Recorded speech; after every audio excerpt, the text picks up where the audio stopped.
C'est très sympa la navigation, mais avec Paul et Flaubert, on en a eu un peu marre d'être ballottés dans tous les sens.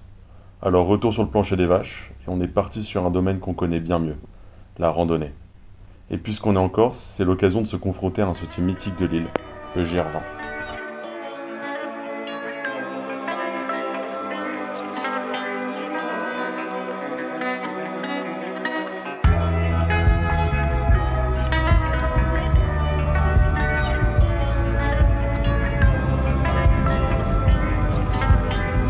Si on croise des gens, ils ont l'air un peu aguerris dans la montagne et qui nous demandent combien il pèse notre sac, on dit 12 kilos et pas 20 ou 22, ok?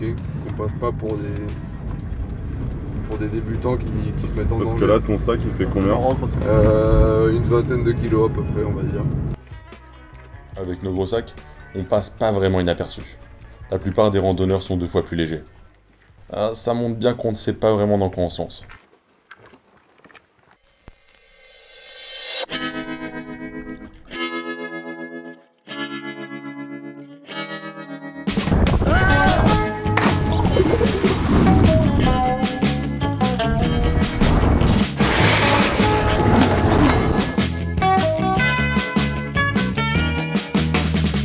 Oh, c'est un mérou.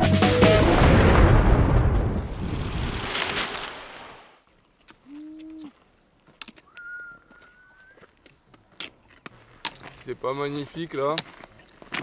Ça, le GR20, un peu déçu. Alors tout dit plus beau. GR20. On profite d'une première pause pour discuter de nos attentes sur le GR. Non, avoir du temps, voilà, passer ensemble. Une déconnexion, un partage, une expérience. Avec Des rencontres. Des rencontres, ouais, beaucoup de rencontres. Vous pensez qu'il y aura vraiment beaucoup de monde ou pas du tout? Je pense que ça va être bon d'axe. Moi, Je on pense- fait des estimations sur le nombre de tentes par refuge. Moi, je mise 150 tentes par refuge. Bah t'as vu ça sur internet, Non, non, non, non. Toi, tu C'était dis sur quoi? le moi, truc qu'on regardait hier. Moi, moins.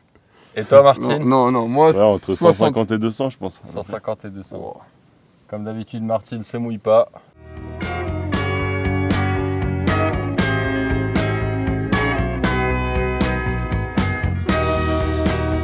À combien le départ? On était à combien?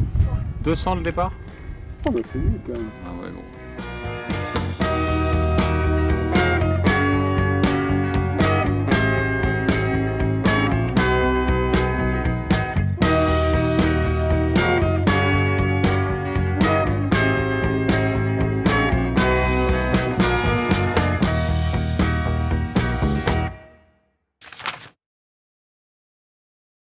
Les pentes à la 7.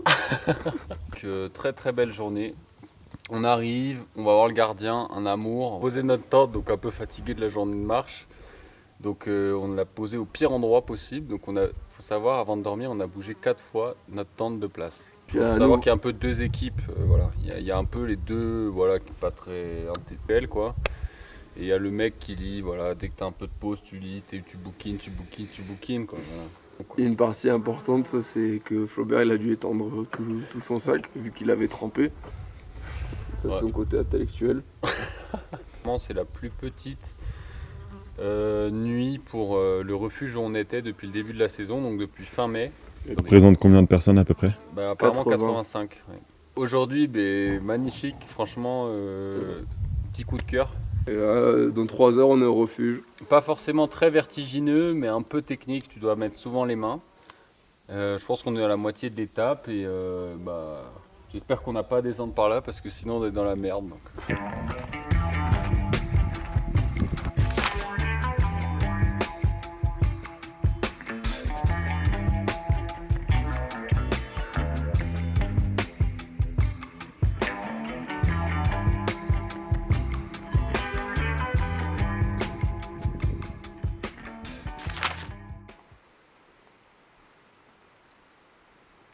La deuxième nuit n'a pas été de tout repos. On s'est pris un gros orage. Mais ce matin, le paysage est magnifique, et il n'y a que la roche qui est un peu glissante. On fait surtout la rencontre de Claire, une Nantaise qui fait le GR20 en solo et qui va nous accompagner pendant quelques jours. Et puis on rencontre Gilbert, dit La Machine. Nous, on trouve que le GR20 c'est déjà long. Eh bien lui, il le fait aller-retour. Je randonne un petit peu chez moi, mais c'est surtout le GR20 qui m'intéresse. Puis à force de venir, ça crée des liens d'amitié avec les gardiens, les patrons de refuge, de faire à peu près autour de 14-15 fois le GR20. Justement, qu'est-ce que tu viens chercher ici? C'est de l'énergie, c'est des rencontres? C'est de l'énergie, c'est des rencontres, c'est aussi ces grands espaces, ce calme, ce silence, ce côté vraiment nature sauvage, préservé. Voyager tout seul, c'est pas embêtant puisqu'on n'est en fait jamais tout seul sur un GR. On fait toujours de très belles rencontres. Bien sûr, c'est beaucoup plus agréable quand on peut partir à deux ou à trois ou une bande. Voilà, mais il faut trouver les gens qui ont le temps nécessaire et puis la motivation et puis l'énergie et puis l'entraînement aussi pour le faire. Oui, j'ai senti une évolution surtout au niveau de la quantité de randonneurs. Il y a beaucoup plus de randonneurs qu'il y a 10 ans. Les équipements ont évolué aussi sur le GR. Bon, il reste encore à faire. Je pense que ce qui a donné cet engouement, c'est aussi le fait que le trail s'est développé. Et puis je rencontre de plus en plus de trailers ou de gens qui doublent, qui triplent, qui quadruplent. Mais ils sont plus dans un défi sportif que peut-être dans une démarche de randonneur qui observe le paysage. Tout le monde a sa place, hein. Il y a la place pour tout le monde.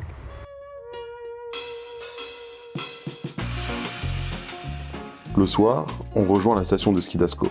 Et autour d'une bière, on fait la rencontre de Louis, un guide qui nous fera découvrir une variante du GR20 le lendemain.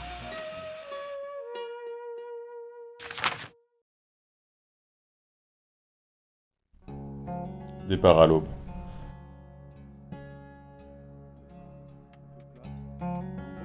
On essaye de suivre les explications de Louis.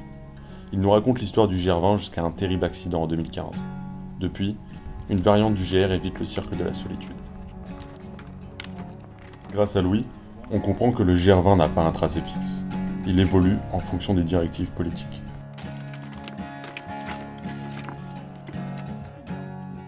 On peut le faire passer par un village pour dynamiser l'économie locale, ou changer l'itinéraire pour éviter un col dangereux.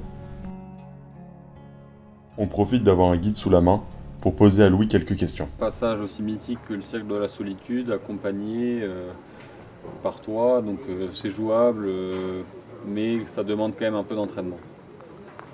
Ça demande de l'écoute, hein. Ça demande de l'écoute. Voilà. Okay. Ça demande d'écouter ce que moi je vais dire, simplement pas se prendre la tête. Après c'est un petit budget quand même, c'est le prix de... J'ai jamais fait le calcul, mais ça doit être peut-être 7 bières. Puisqu'on compte en piètre ici. 7 bières corse, ouais. Ouais, 7 bières corse. C'est un petit budget, mais les gens sont toujours très contents à la sortie. Combien de personnes qui font le GR20 en 2022? On ne sait pas. Entre 15 et 30 000, peut-être plus, peut-être moins. Il y a des grosses journées. Il y a des journées où il manque de place, de logement. On a un peu de mal à répondre à l'engouement qu'il y a autour du GR, c'est-à-dire en termes d'infrastructure, on n'est pas à la hauteur. Hein.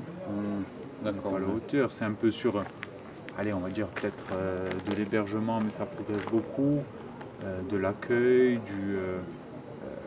tout ce qui est gestion des déchets, gestion des eaux usées, des sanitaires. Ils travaillent beaucoup, le parc il est privé, hein. Donc c'est en bonne voie de progression. Ce que nous dit Louis ne nous étonne pas vraiment. On avait pris quelques images d'incinérateurs de déchets, mais ça nous questionne sur l'impact d'une masse importante de randonneurs, même avec des pratiques responsables.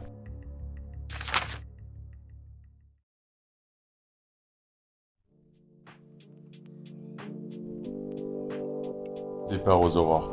Aujourd'hui on double. Ça veut dire qu'on doit faire 2 étapes en une journée. Alors on se dépêche.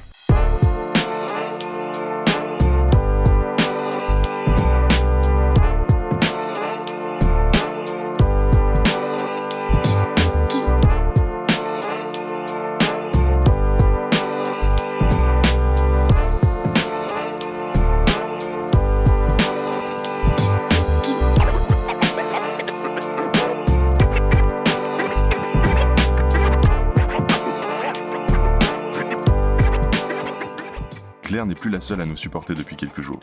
2 nouvelles personnes nous ont rejoints.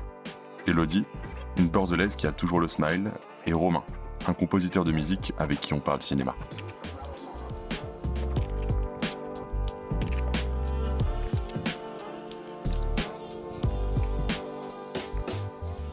on arrive sur le refuge de Petrapiana, où on discute longuement avec un gardien. Un gardien qui nous explique un peu toutes les missions du PNRC, donc lui c'est quoi son quotidien pendant les 12 mois de l'année. Donc c'était vraiment un partage d'expérience. Pareil, le gardien donc, du refuge qui était super sympa, le gardien privé.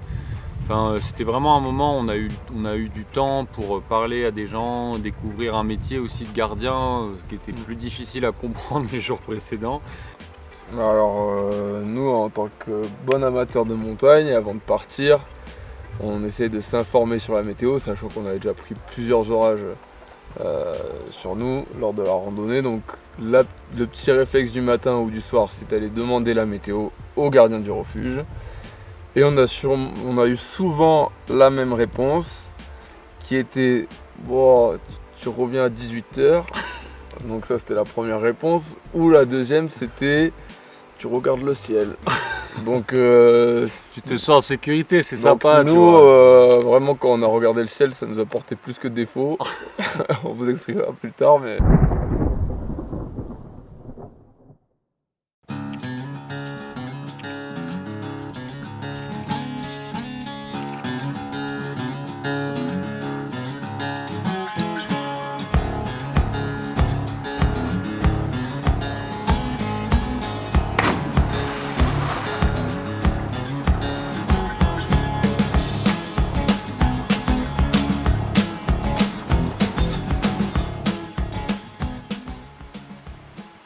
Arrivé à Honda, pour la première fois, on se sent un peu serré. Du coup, on voit que l'aire de bivouac est vraiment très petite, on va dire, pour les gens qui ont leur propre tente. Parce qu'en fait, on est dans un enclos, donc c'est compliqué de trouver de la place. On est un peu les uns sur les autres une fois que tout le monde est arrivé. On décide de prendre le menu du soir, parce qu'on a entendu parler depuis longtemps sur le GR, des fameuses lasagnes végétariennes. On a vu les lasagnes. Ah ouais, oh là là là là. Mais gros!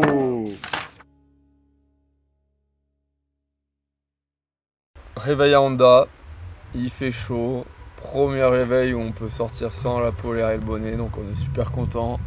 Il n'y a pas l'humidité de la rosée. Franchement, on se dit aujourd'hui c'est notre jour. On plie la tente, on demande au gardien du refuge la météo, on regarde le ciel. Sur ses conseils, on se dit qu'on va y aller.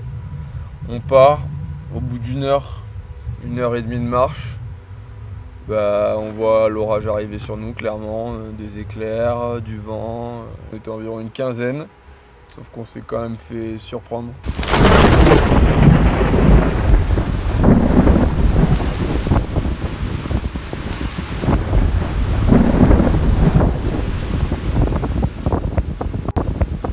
On avait demandé la météo, donc aucune information.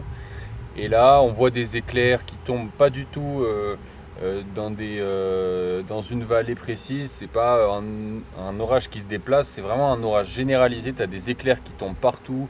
On voit des points d'impact, des départs d'incendie. Après le point d'impact de l'éclair, ça commence à être vraiment chaotique. Et là, tu as un nuage qui se déplace à une vitesse monstre et il n'y a quasiment plus de luminosité. Il fait nuit. Il fait nuit. Et puis là, après, il pleut fort, de la grêle et des rafales de vent. On peut même plus marcher. Et donc on arrive à s'abriter sous un refuge d'hiver. Sous la terrasse.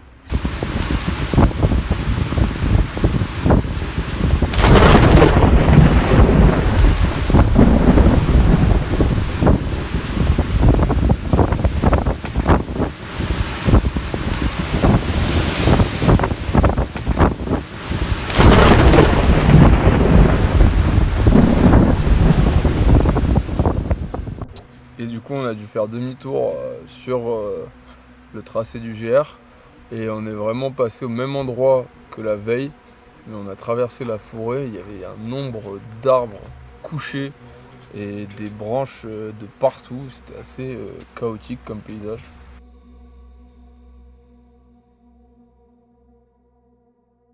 Cet orage marque la fin de notre première moitié du GR20. On laisse Romain et Claire continuer leur chemin, et puis on reprend la route, en gardant en tête ces quelques mots. J'ai fait quelques randonnées sur plusieurs jours, où forcément tu arrives dans des refuges le soir, donc tu as le temps de rencontrer des gens, généralement qu'on fait à peu près les mêmes étapes que toi et tout ça, donc ça c'est chouette. Je dois avouer que j'ai jamais réussi à créer pour le moment des liens aussi forts avec des gens que depuis que je fais le GR20. Je pense que il y a ce truc où on est un peu tous voilà, dans le même, face à la même difficulté. Il y a ce truc aussi où tu pars le matin, tu vois des gens partir, tu leur souhaites bonne chance, tu les recroises sur le chemin, c'est genre ça va, tout se passe bien, ok, machin. Puis le soir tu les recroises, ils sont en train de boire une bière, t'as envie de discuter avec eux de ce que t'as vécu parce que c'est quand même des moments très très forts d'aventure, des moments aussi où on se donne énormément personnellement, physiquement. Et en fait j'ai rencontré très vite d'autres personnes. Les gens, il suffit d'un sourire, il suffit des fois juste d'un petit regard et on se dit ah bah tiens je vais aller lui parler, machin. Ça crée des souvenirs qui sont très forts. Et c'est quand même l'une des plus belles randonnées que j'ai fait de ma vie, donc je savais que j'allais venir chercher ça aussi, quoi. Ce que l'on retiendra de ce GR20, c'est avant tout les amis que l'on s'est fait. Elodie, Romain, Romane, Claire, et pas forcément le lac Nino ou le Mont Cinto. Pourtant, quand on part en randonnée, c'est avant tout pour l'aventure et les paysages. Voyager, c'est faire des rencontres.